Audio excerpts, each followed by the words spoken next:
ಮುಂದಿನ ತಂಡ ಶ್ರೀ ಜ್ಯೋತಿ cultural academy ವತಿಯಿಂದ ಮಕ್ಕಳಿಗೆ ನೆನಪಿನ ಕಾಣಿಕೆಯನ್ನು ಸ್ವೀಕರಿಸಬೇಕು ಅಂತ ಕೇಳ್ಕೊಳ್ತೀವಿ.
ಶ್ರೀ ಜ್ಯೋತಿ ಕಲ್ಚರಲ್ ಅಕಾಡೆಮಿ ಅವರಿಗೆ ಧನ್ಯವಾದಗಳು.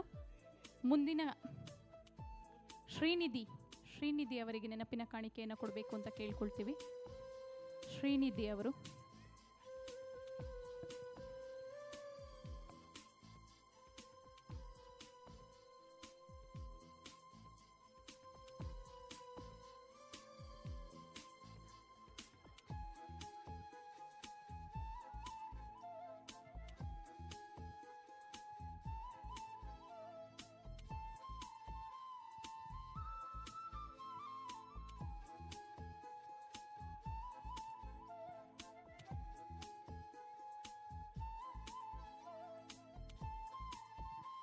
ಶ್ರೀನಿಧಿ ಅವರಿಗೆ ಧನ್ಯವಾದಗಳು.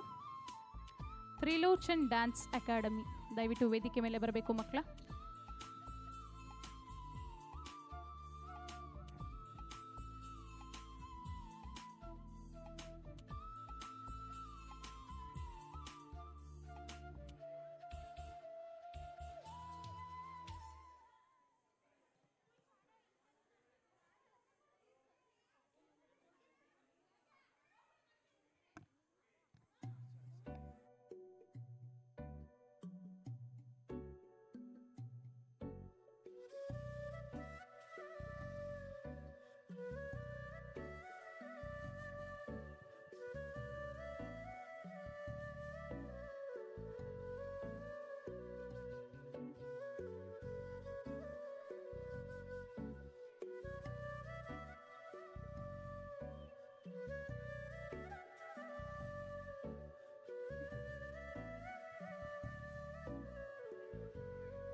ತ್ರಿಲೋಚನ ಡ್ಯಾನ್ಸ್ ಅಕಾಡೆಮಿ ಮಕ್ಕಳಿಗೆ ನೆನಪಿನ ಕಾಣಿಕೆಯನ್ನು ಕೊಡಬೇಕು ಅಂತ ಕೇಳ್ಕೊಳ್ತೀವಿ ಸ್ವಾಮಿ.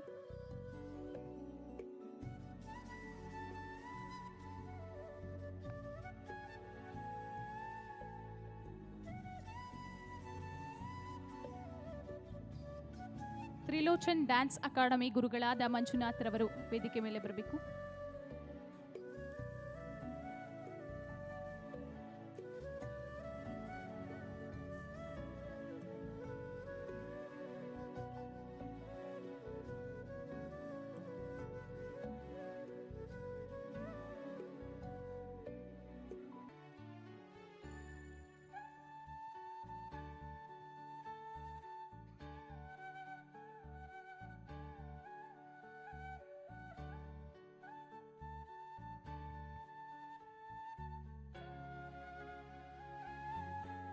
ತ್ರಿಲೋಚನ್ ಡ್ಯಾನ್ಸ್ ಅಕಾಡೆಮಿ ಗುರುಗಳಾದ ಮಂಜುನಾಥ್ ರವರಿಗೆ ಧನ್ಯವಾದಗಳು.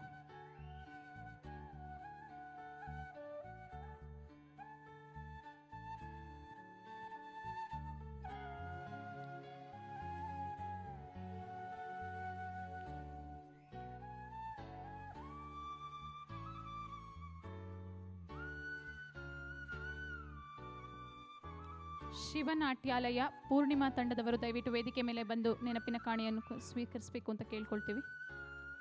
ಶಿವನಾಟ್ಯಾಲಯ ಪೂರ್ಣಿಮಾ ತಂಡದವರು ವೇದಿಕೆ ಮೇಲೆ ಬಂದು ನೆನಪಿನ ಕಾಣಿಕೆಯನ್ನು ಸ್ವೀಕರಿಸಬೇಕು ಅಂತ ಕೇಳ್ಕೊಳ್ತೀವಿ.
ಶ್ರೀ ಮೈಲಾರ ಲಿಂಗೇಶ್ವರ ಸಾಂಸ್ಕೃತಿಕ ಜನಪದ ಗೊರವರ ಕಲಾ ಸಂಘ ದಯವಿಟ್ಟು ವೇದಿಕೆ ಮೇಲೆ ಬರಬೇಕು.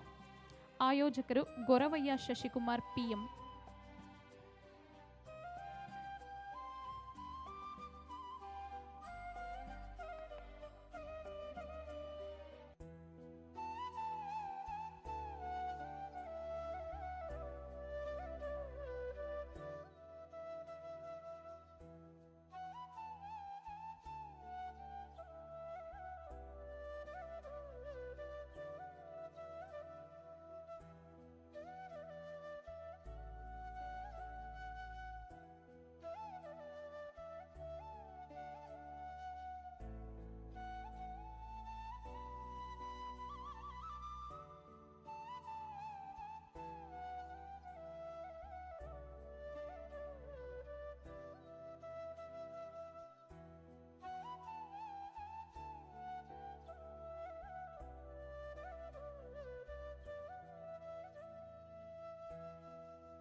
ಶ್ರೀ ಮೈಲಾರ ಲಿಂಗೇಶ್ವರ ಸಾಂಸ್ಕೃತಿಕ ಜನಪದ ಗೊರವರ ಕಲಾ ಸಂಘ ಆಯೋಜಕರು ಗೊರವಯ್ಯ ಶಶಿಕುಮಾರ್ PM.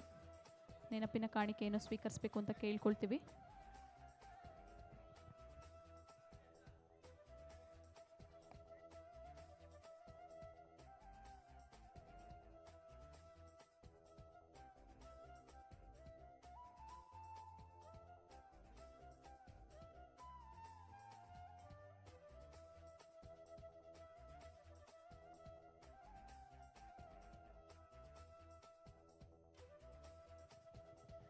ಶ್ರೀ ಮೈಲಾರ ಲಿಂಗೇಶ್ವರ ಸಾಂಸ್ಕೃತಿಕ ಜನಪದ ಗೊರವರ ಕಲಾ ಸಂಘ ಧನ್ಯವಾದಗಳು.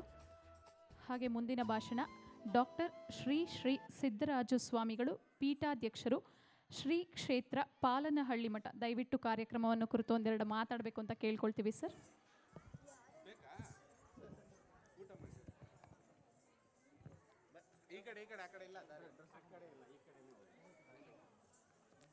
ಓಂ ಗುರುಭ್ಯೋ ನಮಃ. ವಿಷ್ಣುಭಕ್ತಿಂ ಸಮೋಪೀತಂ ಸ್ವರ್ಣವರ್ಣಮಖೀತಳೆ ಅನೇಕರತ್ನ ಸಂಭೂತಿ ಭೂಮಿದೇವಿ ನಮಸ್ತತೆ. ಪ್ರತ್ವದೇಹಂ ಧೃತಾದೋಖಿನಾದೃಷ್ಟಂ ತ್ವಂಚಧಾರೆಯ ಕಥಿತಂ ಮಾಂ ದೇವಿ ಪವಿತ್ರ ಕುರುಶಾಸನಂ. ಶುಭವಾದ ಸುಸಂದರ್ಭ. ಈ ಶುಭವಾದ ಸುಸಂದರ್ಭದಲ್ಲಿ ಕರ್ನಾಟಕ ಮೀಡಿಯಾ ಕ್ಲಬ್ ಇವರ ಒಂದು ವತಿಯಿಂದ ಇವತ್ತಿನ ಶುಭವಾದ ಸಂಜೆಯ ಸಮಕ್ಷಮಗಳಲ್ಲಿ ವೇದಿಕೆ ಮೇಲಿರ್ತಕ್ಕಂತಹ ಬಸವರಮಾನಂದ ಸ್ವಾಮೀಜಿಯವರಲ್ಲಿ ಶರಣಾರ್ಥಿಗಳನ್ನು ಸಲ್ಲಿಸಿ, ವೇದಿಕೆ ಮೇಲಿರ್ತಕ್ಕಂತಹ ಎಲ್ಲ ಗಣ್ಯರನ್ನು ಸ್ತುತಿಸಿ, ಮುಂಬದಿಯಲ್ಲಿರ್ತಕ್ಕಂತಹ ಎಲ್ಲ ತಾತಮಾತೆಯವರೇ ಮತ್ತು ವೈದ್ಯ ನಾರಾಯಣೋ ಹರಿ, ಇದು 18 ಯುಗಗಳು ಚತುಷ್ಪಾದ ಶಕ್ತಿಗಳ ಪ್ರಬುದ್ಧ ಚಿಹ್ನೆಗಳಲ್ಲಿ ಒಂದಾದಂಥದ್ದು. ಆರೋಗ್ಯವೇ ಭಾಗ್ಯ, ಅನಾರೋಗ್ಯವೇ ನರಕ ಎಂಬತಕ್ಕಂತಹ ನಾಳ್ನುಡಿಗಳು. ಆರೋಗ್ಯ ಭಾಗ್ಯದ ಸುವ್ಯವಸ್ಥೆಗಳ ಸುಚರ್ಬಿತಿದ ಒಳನಾಟಗಳ ಅಂಕುಶಾರ್ಪಣೆಗಳ ವಾತಜ ಪಿತ್ತಜ ಕಪಜ. ನಮ್ಮ ಗುರುಗುಳಿಯಲ್ಲಿರು ಪೂಜ್ಯ ಗುರುಗಳು ಬಸವರಾಮಾನಂದ ಸ್ವಾಮಿಗಳು ಯಾವುದೇ ರೋಗ ಬರಬೇಕಾಗಿದ್ರೂ ಕೂಡ ವಾತಜ ಪಿತ್ತಜ ಕಪಜ ಅದರಂತೆ ಆಯಾ ಈ ಋತುಗಳ ಚಕ್ರದಂತೆ ಮಳೆಗಾಲ ಮತ್ತು ಚಳಿಗಾಲ ಬೇಸಿಗೆ ಕಾಲದಲ್ಲಿ ಕಫವು ಯಾವಾಗ ಹೆಚ್ಚಿಗೆ ಆಗುತ್ತೆ, ವಾತವು ಯಾವಾಗ ಕೊಡುತ್ತೆ ಮತ್ತು ಪಿತ್ತವು ಯಾವಾಗ ಜಾಸ್ತಿ ಆಗುತ್ತೆ ಎನ್ನುವುದನ್ನು ನಿಟ್ಟನ್ನು ನಾವು ತಿಳಿದುಕೊಳ್ಳುವುದಾದರೆ, ಮಾನವ ನೋಡಿ, ಹಿಂದೆ ನಮ್ಮ ತಾತ ಮತ್ತು ಮುತ್ತಾತಿಂದಿರ ಕಾಲದಲ್ಲಿ ನೂರಾರು ವರ್ಷಗಳ ಕಾಲ ಅವಿಚ್ಛಿನ್ನವಾಗಿ ಆರೋಗ್ಯದ ಸುವ್ಯವಸ್ಥೆಯ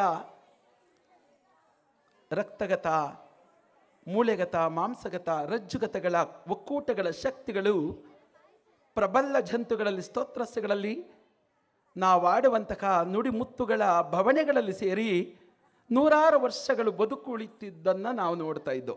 ನಮ್ಮ ತಾತ ಅಜ್ಜಿಂದಿರೆ 100 ವರ್ಷ, 112 ವರ್ಷಗಳು, 120 ವರ್ಷಗಳು ಕೂಡ ಬದುಕತಕ್ಕಂತಹ ಸುವ್ಯವಸ್ಥೆಯನ್ನು ನಾವು ಈ ಒಂದು ವಯಸ್ಸಿನಲ್ಲಿ ನಾವು ನೀವೆಲ್ಲರೂ ಕೂಡ ನೋಡುವಂತಹ ಸುದಿನವಾಗಿತ್ತು. ಅಂತಹ ಕಾಲಘಟ್ಟವು ಈಗಿನ ಪದ್ಧತಿಯಲ್ಲಿ 25 ವರ್ಷಕ್ಕೆ, 30 ವರ್ಷಕ್ಕೆ, 40 ವರ್ಷಕ್ಕೆ ಆಗ ಜನನವಾಗುವಂತಹ ಮಗುವಿನಲ್ಲಿ ಅನೇಕ ರೋಗಗಳು ಉಲ್ಬಣವಾಗ್ತಕ್ಕಂತಹ ಸ್ಥಿತಿಯನ್ನು ನಾವು ಕಾಣ್ತಾ ಇದ್ದೀವಿ. ಆಗ ಹುಟ್ಟುವಂತಹ ಮಕ್ಕಳಲ್ಲಿ ಆಪರೇಷನ್ ಮಾಡ್ತಕ್ಕಂಥ ಶಸ್ತ್ರಚಿಕಿತ್ಸೆಗಳನ್ನು ಮಾಡ್ತಕ್ಕಂತಹ ಒಂದು ಮಟ್ಟಕ್ಕೆ ನಾವು ಹೋಗಿದ್ದೀವಿ ಎನ್ನುವಂಥದ್ದನ್ನು ಇಂದಿನ ಒಂದು ಸ್ಥಿತಿಯನ್ನು ನಾವು ಅವಲೋಕನ ಮಾಡಿಕೊಂಡಾಗ ಎಲ್ಲೋ ಒಂದು ಕಡೆ ನಾವು ಸೇವಿಸುವ ಆಹಾರಾದಿಗಳು, ಕುಡಿಯುವ ನೀರು, ಸೇವಿಸುವ ಗಾಳಿಗಳು ಯಾವ ಪ್ರಮಾಣದಲ್ಲಿರಬೇಕು, ಹೇಗಿರಬೇಕು ಅಂತಕ್ಕಂಥ ವೈದ್ಯಶಾಸ್ತ್ರದಲ್ಲಿ ಅನೇಕ ತಿಗಳು ಬರುತ್ತೆ. ಆದರೆ ಇದೆಲ್ಲವೂ ಕೂಡ ನಾವು ಮರೆಮಾಚಿದ್ದೀವಿ. ಮುಖ್ಯವಾಗಿರ್ತಕ್ಕಂಥದ್ದು ಯದ್ಭಾವಂ ತದ್ಭವತಿ ಅಂತ. ನಮ್ಮ ಭಾವನೆ ಹೇಗಿರುತ್ತೋ ಭಾವನೆಗೆ ತಕ್ಕನಾಗಿರ್ತಕ್ಕಂಥ ಶಕ್ತಿ ಈ ಪ್ರಕೃತಿಯಲ್ಲಿರುತ್ತೆ. ಆ ಭಾವನೆಯಿಂದಲೇ ಎಲ್ಲ ಬಂದು ಸೇರುತ್ತೆ ಎನ್ನುವಂಥದ್ದು. ಹಾಗಾಗಿ ಇದಕ್ಕೆ ಜ್ಞಾನ ಮತ್ತು ಯೋಗಗಳು, ದೃಢಕಾಯ ಚಿತ್ತಗಳು, ಭವಿಷ್ಯೋತ್ತರ ಲಲಾಟ ಪುಂಜಗಳು, ಭಾವಪೂರ್ಣಗಳ ಅಮೃತಾನಂದ ತತ್ವ ಸಿಂಧೂರಗಳು ಅಂತಹ ಆಗಿದ್ದ ಪಕ್ಷದಲ್ಲಿ ಊಟವಿಲ್ಲದಲ್ಲಿನೂ ಕೂಡ ಈ ದೇಹವು ಸುಭಿಕ್ಷವಾಗಿ ಬದುಕಬಹುದಾ? ಖಂಡಿತವಾಗಿ ಬದುಕಬಹುದು. 118 ಅಂಶಗಳನ್ನು ಒಳಗೊಂಡಿರುತ್ತದೆ ಗಾಳಿಯಲ್ಲಿ. ನೀರಿನಲ್ಲಿ ಎಷ್ಟು ಅಂತ ಏನು ಹೇಳ್ತೀವಿ ನಾವು, ಹೈಡ್ರೋಜನ್ ಮತ್ತು ಆಕ್ಸಿಜನ್ ಮತ್ತು ಹೈಡ್ರೋಜನ್ಗಳಿರಬಹುದು, ನೈಟ್ರೋಜನ್ ಇರಬಹುದು. ಇದೆಲ್ಲವೂ ಕೂಡ ಜೀವಶಾಸ್ತ್ರದ ಅಧ್ಯಯನದ ಪರಿಣಿತದಲ್ಲಿ ಬಂದಂತಹ ಸಂದರ್ಭದಲ್ಲಿ ಪ್ರಾಣವಾಹಿನಿಗಳ ತಂತುಮೇಘಗಳು ಮೂಲಾಧಾರಂ ಸ್ವಾದಿಷ್ಟಾನ ಮಣಿಪುರ ಅನಾಹುತ ವಿಶುದ್ಧ ಆಗ್ನೇಯ ಸಹಸ್ರ ಚಕ್ರಗಳನ್ನು ನಮ್ಮ ಭಾವ ಮತ್ತು ಭಕ್ತಿ ಮತ್ತು ನಮ್ಮ ಶರೀರದಲ್ಲಿರುವ ಸ್ಪುಂಜರಗಾಮಿನಿಗಳನ್ನು ಏಕತಾ ಸೃಷ್ಟಿಯಲ್ಲಿಟ್ಟು ಅಭ್ಯಂಜನ ಕರ್ತವ್ಯದಲ್ಲಿ ಲಲಾಟಕ ಪೂರ್ವದಲ್ಲಿ ಏನು ನಾವು ಬಲಭಾಗ ಮತ್ತು ಒಂದು ಹೊರಭಾಗ ಮತ್ತು ಒಳಭಾಗ ಅಂತ ಏನು ಹೇಳ್ತೀವೋ, ಮೇಲ್ಭಾಗ ಮತ್ತು ಕೆಳಭಾಗ, ರಕ್ತದ ಹೇರೊತ್ತಡಗಳು ಮೆದುಳಿನಲ್ಲಿ ಸೇರಿ ಮತ್ತೆ ಪಾದಕ್ಕಿಳಿದು ಪಾದದಿಂದ ಮೇಲಕ್ಕೆ ಯಾವ ರೀತಿ ಹೇರುತ್ತೋ, ಭಾವಪುಂಜಗಳಲ್ಲಿ 18 ಸ್ತೋತ್ರಸಗಳು, 63 ರಜ್ಜುಕೂಟಗಳು, ಅಸ್ಥಿಮಜ್ಜೆಗಳ ಅಪೂರ್ವ ಶಕ್ತಿಗಳು ಈ ಮಾನವನನ್ನು ದೃಢಕಾಯ ಶರೀರದ ಭಾವ ಮತ್ತು ಶಕ್ತಿಗಳ ಒಕ್ಕೂಟದಲ್ಲಿ ಆರೋಗ್ಯವಂತರನ್ನಾಗಿ ಇರಿಸುತ್ತೆ ಅಂತ ಅನೇಕ ಶಾಸ್ತ್ರಗಳು ಹೇಳುತ್ತೆ. ಅದೆಲ್ಲವನ್ನು ನಾವು ಮರೆಮಾಚಿಬಿಟ್ಟಿದ್ದೀವಿ. ನಿಜವಾಗಿ ಹೇಳುವುದೇ ಆದರೆ ಇಂತಹ ಒಂದು ಶುಭವಾದ ಸುಸಂದರ್ಭದಲ್ಲಿ ಮುಂದೆ ಹುಟ್ಟುವಂತಹ ಪೀಳಿಗೆಗೆ ನಾವು ಕೊಡಬೇಕಾಗಿರ್ತಕ್ಕಂಥದ್ದು ಆರೋಗ್ಯದ ಲೋಕದಲ್ಲಿ ಚರಕಶ್ರುತು, ಸುಶ್ರುತ ಶಾಸ್ತ್ರ, ವಾಗ್ಭಟಾಚಾರ್ಯರ ಒಂದು ಸವಿಸ್ತಾರವಾಗಿರ್ತಕ್ಕಂತಹ ಜ್ಞಾನ ಸಂದೇಶಗಳನ್ನು ನೋಡಿದಾಗ ದ್ವಾಪರಾಯುಗದಲ್ಲಿ ಈ ಶರೀರವನ್ನೇ ವಜ್ರ ಶರೀರ ಮಾಡಿರ್ತಕ್ಕಂತಹ 5 ಮೂಲಿಕೆಗಳಿದೆ. ಈಗಲೂ ಕೂಡ ಇದೆ. ಅದು ತ್ರಿಕಟ್ಟು ಮತ್ತು ತ್ರಿಫಲ, ತಾರೆಕಾಯಿ, ನೆಲ್ಲಿಕಾಯಿ ಮತ್ತು ಹರಳೆಕಾಯಿ ಏನಂತ ಹೇಳ್ತೀವೋ, ತ್ರಿಫಲ ಚೂರ್ಣ ಮತ್ತು ತ್ರಿಕಟ್ಟು. ಯಾವುದದು ತ್ರಿಕಟ್ಟು? ಮರೀಚ, ಮೆಣಸು ಮತ್ತು ಶುಂಠಿ, ಇಪ್ಪಲಿ. ಇವುಗಳನ್ನು ಭಾವನೆ ಮಾಡುವುದಕ್ಕೂ ಸುಮಾರು ವ್ಯತ್ಯಾಸೀಕರಣಗಳನ್ನು ಚರಕಶ್ರುತು ಅಧ್ಯಯನಕಾರರು ಬರೆದಿಟ್ಟಿದ್ದಾರೆ. ಅದನ್ನು ಸೂರ್ಯ ಪುಟ್ಟದಲ್ಲಿ ಎಷ್ಟು ದಿವಸಗಳ ಕಾಲ ಒಣಗಿಸಿ ಮತ್ತೆ ಮಾಳಿಗೆಯ ಮೇಲಿಟ್ಟು ಚಂದ್ರನ ಏನು ತನುವಂತ ಹೇಳ್ತೀವಿ, ಹಿಮ ಅಂತೀವೋ, ಹಿಮದಲ್ಲಿ 48 ದಿವಸಗಳ ಕಾಲ ಇಟ್ಟು ಮತ್ತೆ ಒಣಗಿಸಿ ಪುಟ ಕೊಟ್ಟು ಹಸುವಿನ ಗೋಮಾತೆಯ ತಿಪ್ಪೆ ಇರುತ್ತಲ್ಲ, ಅದರಲ್ಲಿ ಮಣ್ಣಿನ ಮಡಕೆಯಲ್ಲಿಟ್ಟು ಅದನ್ನು ಭಸ್ಮ ಮಾಡಿ ತೆಗೆದುಕೊಳ್ಳುವ ವಿಧಾನಗಳಿದೆ. ಹಾಲಿನಲ್ಲಿ, ಮೊಸರಿನಲ್ಲಿ, ಜೇನುತುಪ್ಪದಲ್ಲಿ ತೆಗೆದುಕೊಂಡಿದ್ದೆ ಆದರೆ ಸರ್ವ ರೋಗಗಳನ್ನು ನಿವಾರಣೆ ಮಾಡುವುದಕ್ಕೆ ಹಲವಾರು ಮದ್ದುಗಳುಂಟು ಅಂತ ಹೇಳಿದ್ದಾರೆ. ಅದೇ ತರಹದಲ್ಲಿ ನವಪಾಷಾಣ ವಿಧಿಗಳಲ್ಲೂ ಕೂಡ, ಪಾಷಾಣ ಅಂದರೆ 9 ತರಹದ್ದು, ಗಂಧಕ, ತಾಳಕ, ಮಣಿಶೀಲೆ, ಅಟ್ಟಾಳು, ಲಜ್ಜಾಳು, ಇಂತಹ ಔಷಧಿಗಳು ಕೂಡ ಕ್ಯಾನ್ಸರ್ನಂತಹ, ಲುಕೇಮಿಯಾ ಎಂಬತಕ್ಕಂತಹ ರಕ್ತದ ಕ್ಯಾನ್ಸರ್ಗಳನ್ನು ಹೋಗಲಾಡಿಸ್ತಕ್ಕಂಥದ್ದು ಒಂದೇ ಒಂದು ಗಿಡ ಇದೆ ನಮ್ಮ ಭಾರತ ದೇಶದಲ್ಲಿ, ನಿತ್ಯ ಕಲ್ಯಾಣಿ ಅಂತ. ಅದು ಕಾಸಿ ಕಣಗಲು ಅಂತ ನಾವು ಕರಿತೀವಿ, ಕಾಸಿ ಕಣಗಲ ಗಿಡ ಅಂತ. ನಿತ್ಯ ಕಲ್ಯಾಣಿ ಎಂಬತಕ್ಕಂತಹ ವೃಕ್ಷದಿಂದಲೇ ರಕ್ತದ ಕ್ಯಾನ್ಸರು, ಬ್ರೈನ್ ಕ್ಯಾನ್ಸರು ಮತ್ತು ಚರ್ಮದ ಏನು ಲೆಪ್ರೋಸಿ ಇರ್ಬೋದು, ಇದನ್ನೆಲ್ಲವೂ ಕೂಡ ನಾವು ಸಾವಿರಾರು ರೋಗಿಗಳನ್ನು ವಾಸಿ ಮಾಡುವುದಕ್ಕೆ ಸಮಕ್ಷಮ ಚಿತ್ರಣಗಳು ಕೂಡ ಇದೆ. ವಾಸಿ ಮಾಡಿರುವುದಕ್ಕೆ ಸಮಕ್ಷಮವಾಗಿರ್ತಕ್ಕಂತಹ ರಿಪೋರ್ಟು ಕೂಡ ನಮ್ಮಲ್ಲಿದೆ. 20 ವರ್ಷಗಳಿಂದಲೂ ಕೂಡ ಆಯುರ್ವೇದ ಒಂದು ಸಮಾಗಮತ್ವದಲ್ಲಿ ನಾವು ಹೊಂದಿಕೊಂಡು ಬಂದಂತಹ ವಸ್ತು ತುಣುಕುಗಳನ್ನು ನೋಡಿದಾಗ ಖಂಡಿತವಾಗಿಯೂ ಅಂತಹ ಎಲ್ಲೋ ಒಂದು ಜ್ಞಾನ ಭಂಡಾರ ಕೋಶಗಳು ಮರೆಯಾಗ್ತಾ ಇದೆ. ಇದೆಲ್ಲವೂ ಕೂಡ 1826ರಲ್ಲಿ ವೈದ್ಯಕೀಯ ಶಿಕ್ಷಣ ಗ್ರೀಕ್ ದೇಶದಿಂದ ಬಂದಿರತಕ್ಕಂತಹ ಯಾವ ಮುಂಬೈನಲ್ಲಿ ಪ್ರಥಮದಲ್ಲಿ ಪ್ರಾರಂಭವಾಯಿತೋ ಅದಕ್ಕಿಂತ ಮುಂಚಿತವಾಗಿ ನೋಡಿ, ಮೆದುಳಿನಲ್ಲಿ 1,63,000 ಸ್ತೋತ್ರಗಳ ಪುಂಜಗಾಮಿಗಳು, ಲಲಾಟಕಂ ಪುಷ್ಪಗಳು, 4 ಭಾಗಗಳ ಏನು ನಮ್ಮ ಬ್ರೈನ್ ಸಿಸ್ಟಮ್ಸ್ ಇದೆಯೋ 4 ಭಾಗಗಳಾಗಿ ಅದರಲ್ಲಿ 164 ಶಾಖಾಂಶಗಳಿದೆಯೋ ಅದನ್ನೆಲ್ಲವನ್ನು ಕೂಡ ಸರಿಪಡಿಸುವುದಕ್ಕೆ ಒಂದೇ ಒಂದು ಮೂಗಿನಲ್ಲಿ ಹಿಂಡುವುದಕ್ಕೆ ಒಂದು ಚಂದ್ರಕಾಳಿ ಮತ್ತು ಅಜ್ಜ ಅಂದರೆ ತುಪ್ಪ ಅಂತಹ ಮತ್ತು ನುಗ್ಗೆ ಸೊಪ್ಪಿನ ರಸದಿಂದ ಅವೆರಡು 4 ತೊಟ್ಟುಗಳನ್ನು ನಾವು ಇತ್ತ ಕಡೆ ಒಳ್ಳೆಯಲ್ಲಿ 3 ತೊಟ್ಟು, ಇತ್ತ ಕಡೆ ಒಳ್ಳೆಯಲ್ಲಿ 3 ತೊಟ್ಟು ಹಿಂಡಿದ್ದೆ ಆದರೆ ನಮ್ಮ ಮೆದುಳಿನಲ್ಲಿರ್ತಕ್ಕಂತಹ ರಕ್ತದ ಯಾವುದಾದ್ರೂ ಹೆಪ್ಪುಗಟ್ಟಿರ್ತಕ್ಕಂತಹ ಸಂದರ್ಭಗಳು 18 ನಿಮಿಷದಲ್ಲಿ ಅದು ಎಪ್ಪನ್ನು ಹೊಡೆದು ತಿಳಿವಿ ಮಾಡುವಂತಹ ವಿಚಾರಗಳನ್ನು ಕೂಡ ನಮ್ಮ ಚರಕಶ್ರುತು, ಸುಶ್ರುತಶಾಸ್ತ್ರ, ವಾಗ್ಭಟಾಚಾರ್ಯರ ಅನೇಕ ಗ್ರಂಥಪರ್ಣಗಳಲ್ಲಿ ನಾವು ನೋಡಿದ್ದೀವಿ. ಹಾಗಾಗಿ ಇದೆಲ್ಲವೂ ಕೂಡ ಎಲ್ಲೋ ಒಂದು ಕಡೆ ಮರೆ ಆಗ್ತಾ ಇದೆ, ಮರೆ ಮಾಚ್ತಾ ಇದೆ. ಇದೆಲ್ಲವನ್ನು ಕೂಡ ಮುಂದಿನ ಪೀಳಿಗೆಗೆ ಬೇಕಾಗುತ್ತೆ. ಇನ್ನು 5 ವರ್ಷಗಳು ಹೋದ ನಂತರದಲ್ಲಿ ಮಲಜಾರೆ ರೋಗಹರೆ ಅಂತ, ಮಲಮೂತ್ರಗಳು ಸರಿಯಾಗಿ ಯಾರಿಗೂ ಸರಿಯಾಗಿ ಆಗ್ತಾ ಇಲ್ಲ. ಇನ್ನು 2ರಿಂದ 3 ವರ್ಷಗಳಲ್ಲಿ ಪ್ರತಿಯೊಬ್ಬರು ಕೂಡ ನಾವು ಪ್ರತಿ ಉದ್ಯೋಗ ಮಾಡದಲ್ಲೇ ಬರೀ ನಮ್ಮ ಚರ್ಮಗಳನ್ನು ಕೆರೆಯುವಂತಹ ರೋಗ ಬರುತ್ತೆ. ಏನಕ್ಕೆ ಅಂದರೆ ಇನ್ನು 3ರಿಂದ 5 ವರ್ಷ ಪ್ರತಿಯೊಬ್ಬರಿಗೂ ಕೂಡ ಶರೀರವನ್ನೆಲ್ಲ ನಾವು ಬರೀ ಕೆರ್ಕೊಂಡು ಕುಂತ್ಕೊಳ್ಬೇಕು ಅಂತಹ ಪರಿಸ್ಥಿತಿಗೆ ನಾವು ಬಂದಿದ್ದೀವಿ ಎಂದಾಗ ಯಾವತ್ತಲೂ ಕೂಡ ಶರೀರದಲ್ಲಿ ನಾವು ತಿನ್ನುವಂಥ ಆಹಾರಾದಿಗಳು ರಸದಿಂದ, ರಕ್ತದಿಂದ, ಮಜ್ಜದಿಂದ, ಶುಕ್ಲ ಅರ್ಥವ ಹೆಣ್ಣು ಮಕ್ಕಳಿಗೆ ಬರುತ್ತೆ, ಗಂಡು ಮಕ್ಕಳಲ್ಲಿ ಶುಕ್ಲ ಬರುತ್ತೆ. ಶುಕ್ಲಗಳಲ್ಲಿ ಧಾತುಗಳು, ನವಧಾತುಗಳ ವಿಡಿ, ಪುಂಜಗಳ ಪ್ರವಿಷ್ಟಗಳು, ಇವೆಲ್ಲವನ್ನು ಯೋಚಿಸಿದ್ದಾಗ ಎಲ್ಲೋ ಒಂದು ಕಡೆ ಇದೆಲ್ಲವೂ ಮರೆಮಾಚುತ್ತಿದೆ ಅನ್ನುವಂತಹ ಈ ವೈದ್ಯ ವೃತ್ತಿಯು ವೈದ್ಯ ನಾರಾಯಣ ಹರಿ ಬ್ರಹ್ಮ ಲಲಿತಕಸ್ತ ಅರ್ಪಣಂ ಶೋಭಿತಹೋ ಬ್ರಹ್ಮಕೂಟ ಲಲಾಟಕಂ ಪೂರ್ವಂ ಭಾಗೇಶಕೋ ಪಂಚಾಗ್ನಿ ಭೂತಾತ್ಮಕಂ ಇಂದು ಸಿಂಧು ನಯನಸ್ಯ ಲಲಾಟಕಂ ಪುಷ್ಪಂ ಭಾಗೇಶೋ ಸಂಪತ್ಕೀರ್ತಿದ್ವಯಕಂತಹ ಜಗತ್ತಿನಲ್ಲೆಲ್ಲವುದಕ್ಕಿಂತ ಮುಂಚೆ ಆರೋಗ್ಯ ಭಾಗ್ಯವೇ ಸ್ವರ್ಗವೆಂದು ಮಹನೀಯರ ಅಭಿಪ್ರಾಯವಿದೆ. ಇಂಥವುದು ಈಗಿನ ಕಾಲಘಟ್ಟದಲ್ಲಿ ಬೇಕಾಗುತ್ತೆ. ವಸ್ತು ವ್ಯತ್ಯಾಸೀಕರಣಗಳಲ್ಲಿ ಹೆಣ್ಣು ಮಕ್ಕಳಲ್ಲಿ ಋತುಸ್ರಾವಗಳ ಮಜ್ಜನಗಳು ಸರಿಯಾಗಿ ಆಗ್ತಾ ಇಲ್ಲ. ಕಾರಣಗಳೇನು? ಋತುಸ್ರಾವಗಳು ಸರಿಯಾಗಿ 24ರಿಂದ 28 ಅಥವಾ 30 ದಿವಸದೊಳಗೆ ಆಗಬೇಕು. ಅದು ವ್ಯತ್ಯಾಸವಾದಾಗ ಏನೇನು ರೋಗ ಬರುತ್ತೆ, ಯಾವ ರೀತಿ ಏನು ತೊಂದರೆ ಆಗುತ್ತೆ, XX ವರ್ಣ ತಂತುಗಳಲ್ಲಿ ಪ್ರಪುಚ್ಛ ಪುಂಜಗಳು ಯಾವ ರೀತಿ ಕೆಲಸ ಮಾಡುತ್ತೆ, ಎಲ್ಲವೂ ಸವಿಸ್ತಾರವಾಗಿರ್ತಕ್ಕಂಥ ವಸ್ತು ನುಡಿಮುತ್ತುಗಳು, ಜ್ಞಾನಕೋಶಗಳು ಬಂದಾಗ ಮುಂದೆ ಹುಟ್ಟುವಂತಹ ಮಕ್ಕಳಲ್ಲಿ ನಾವೆಲ್ಲವೂ ಕೂಡ ಒಂದು ಸಮೃದ್ಧಿಯನ್ನು ಕಾಣ್ತೀವಿ. ಈಗಾಗಲೇ ಜನಿಸುವಂತಹ ಮಕ್ಕಳನ್ನು ನಾವು ನೋಡ್ತಾ ಇದ್ದೀವಿ, ಯಾವ್ರಿಗೂ ಪ್ರಸವ ವೇದನೆ ಸರಿಯಾಗಿ ಆಗ್ತಾ ಇಲ್ಲ. ಕಾರಣಗಳೇನು? ಪ್ರಸವ ವೇದನೆ ಸರಿಯಾದ ಸಮಾಗತ್ವದಲ್ಲಿ ಪ್ರಾಕೃತಿಕ ನಿಬಂಧನಲ್ಲಿ ಆದರೆ ಏನಾಗುತ್ತೆ, ಅದನ್ನು ವ್ಯತ್ಯಾಸೀಕರಣವಾಗಿ ಏನಾಗುತ್ತೆ ಅಂತಲೂ ಕೂಡ ಇರುತ್ತೆ. ಇದು ಬಹಳ ಸವಿಸ್ತಾರವಾಗಿರ್ತಕ್ಕಂಥ ನುಡಿಮುತ್ತುಗಳು.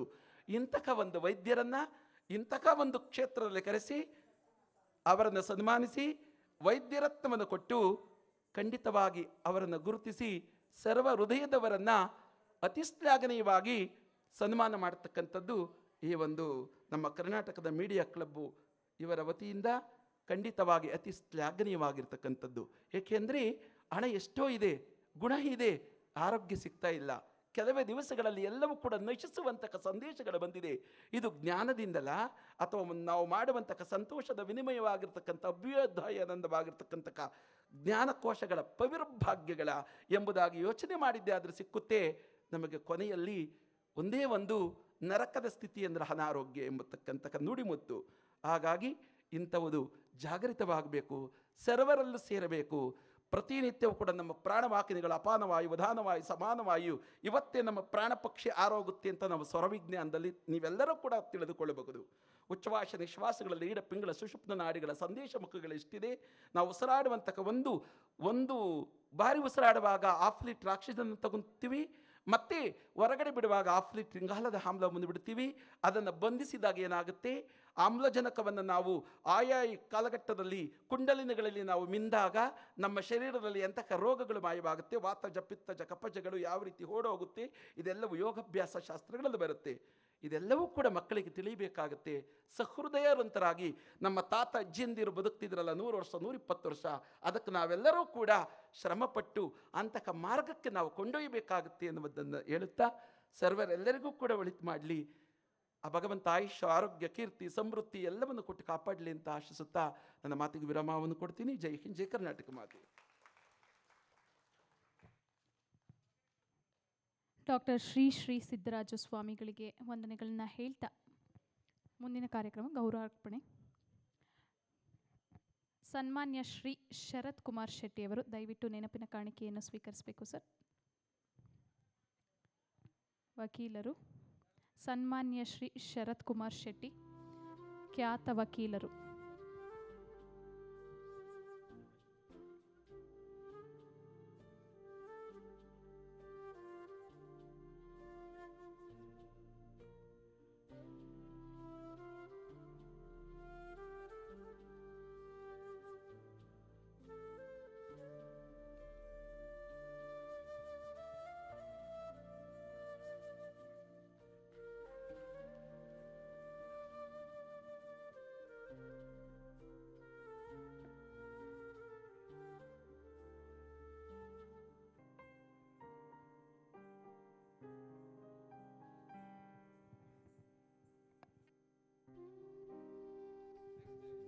ಬಿಚ್ಚುಕತ್ತಿ ಖಾಜಾ ಹುಸೇನ್, ಸಂಪಾದಕರು ಉದಯ ದಿಗಂತ ಪತ್ರಿಕೆ. ದಯವಿಟ್ಟು ನೆನಪಿನ ಕಾಣಿಕೆಯನ್ನು ಸ್ವೀಕರಿಸಬೇಕು ಸರ್.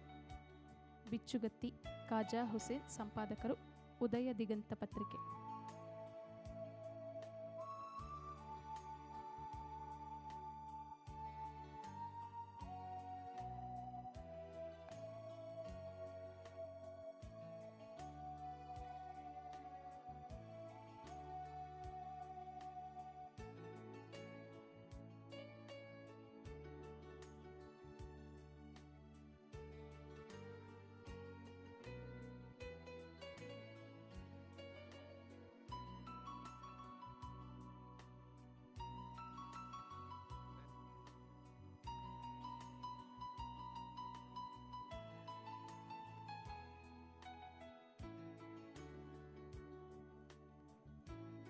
ದಯಾನಂದ್ ಎಂ, ಉಪಸಂಪಾದಕರು ಕನಸಿನ ಭಾರತ ಪತ್ರಿಕೆ.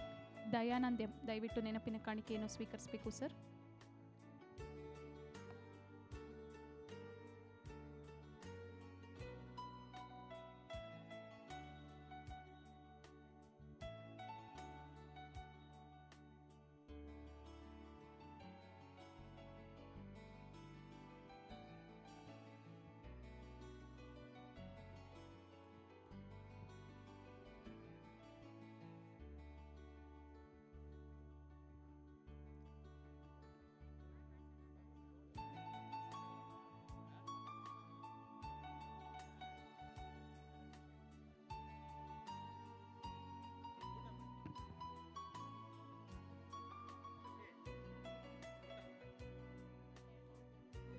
ರಮೇಶ್ ಬಾಬು ಕೆವಿ, ಮಾಲೀಕರು Max service. Ramesh Babu KV, ಮಾಲೀಕರು ಮ್ಯಾಕ್ಸ್ ಸರ್ವಿಸ್. ದಯವಿಟ್ಟು ಗೌರವಾರ್ಪಣೆಯನ್ನು ಸ್ವೀಕರಿಸಬೇಕು ಅಂತ ಕೇಳ್ಕೊಳ್ತೀವಿ.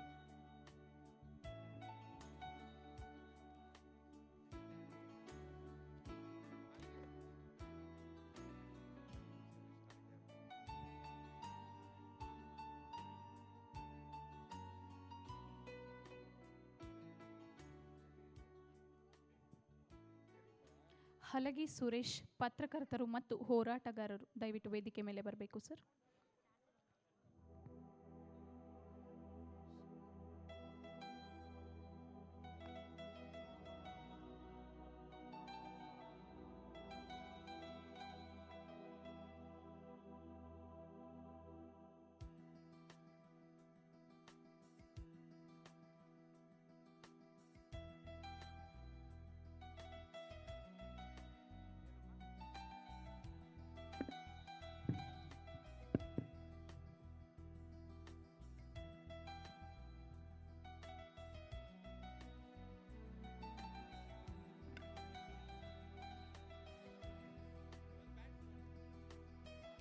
ರಮೇಶ್ ಎಸ್ಜಿ ಅಧ್ಯಕ್ಷರು, ಕರ್ನಾಟಕ ಮೀಡಿಯಾ ಕ್ಲಬ್, ಸಂಪಾದಕರು, ಕನಸಿನ ಭಾರತ ಪತ್ರಿಕೆ.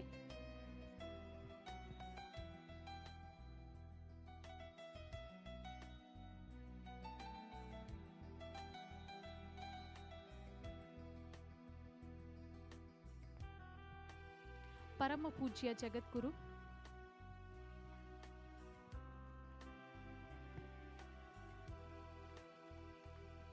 ರಮೇಶ್ ಎಸ್ಜಿ ಅಧ್ಯಕ್ಷರು, ಕರ್ನಾಟಕ ಮೀಡಿಯಾ ಕ್ಲಬ್, ಸಂಪಾದಕರು, ಕನಸಿನ ಭಾರತ ಪತ್ರಿಕೆ. ಸಿಇಒ TV23 ಕನ್ನಡ, ಸಂಸ್ಥಾಪಕರು, ಕನಸಿನ ಭಾರತ ಫೌಂಡೇಶನ್, ಕಾರ್ಯದರ್ಶಿ, ಕರ್ನಾಟಕ ಪ್ರೆಸ್ ಕ್ಲಬ್.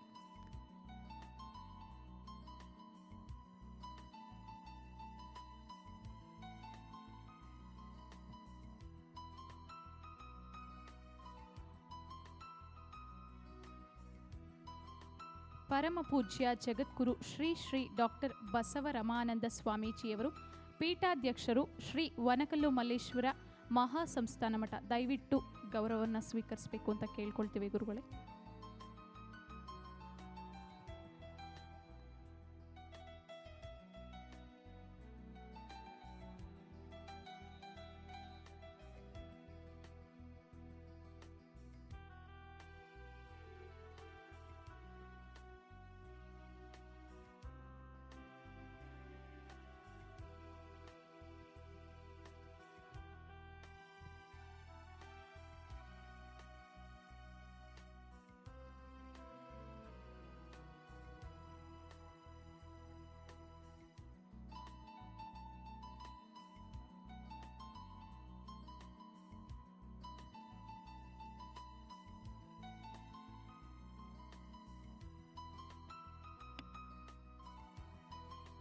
ಪರಮ ಪೂಜ್ಯ ಜಗದ್ಗುರು ಶ್ರೀ ಶ್ರೀ ಡಾಕ್ಟರ್ ಬಸವರಮಾನಂದ ಸ್ವಾಮೀಜಿಯವರಿಗೆ ಧನ್ಯವಾದಗಳನ್ನು ಹೇಳ್ತಾ, ಡಾಕ್ಟರ್ ಶ್ರೀ ಶ್ರೀ ಸಿದ್ದರಾಜ ಸ್ವಾಮಿಗಳು, ಪೀಠಾಧ್ಯಕ್ಷರು, ಶ್ರೀ ಕ್ಷೇತ್ರ